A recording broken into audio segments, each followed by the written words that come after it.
Piloti që shpëtoi 155 jetë dhe bëri histori në Hudson diagnostikohet me Alzheimer.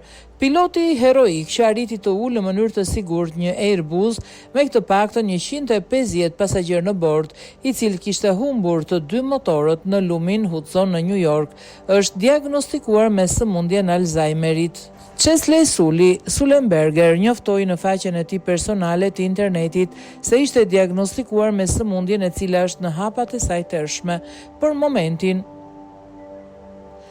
Kjo do të thotë që mund të mos jem në gjendje të kujtoj një emër lehtë, të haroj një histori, që sapo tregova ose që të flem mirë, por jam në fillim të këtij udhëtimi, shkroi ai. Në 15 janar 2009, avioni i fluturimit 1549 i USA Airlines u përplas në lumin Hudson pasi Airbus humbi të 2 motorët për shkak të një përplasje me një tufë patash tegra menjëherë pas ngritjes. Të 155 personat në bord u shpëtuan nga trupi i avionit lundrues. Përvoja reflektuese, shpejt dhe qetësia e tij u konsideruan thelbësore në parandalimin e një tragjedi ajrore.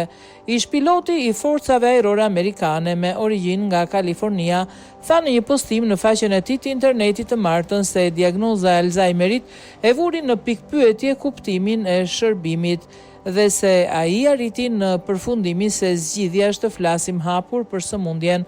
Gjatë viteve kur njerëzit më pyesnin për rezultatin e suksesshëm të fluturimit 1549, unë thoja se guximi mund të jetë ngjitës dhe atë ditë ndihmoi të gjithë të bashkoheshin për të nxjerrë me sukses pasagjerët e tjerë nga avioni, shkroi ai.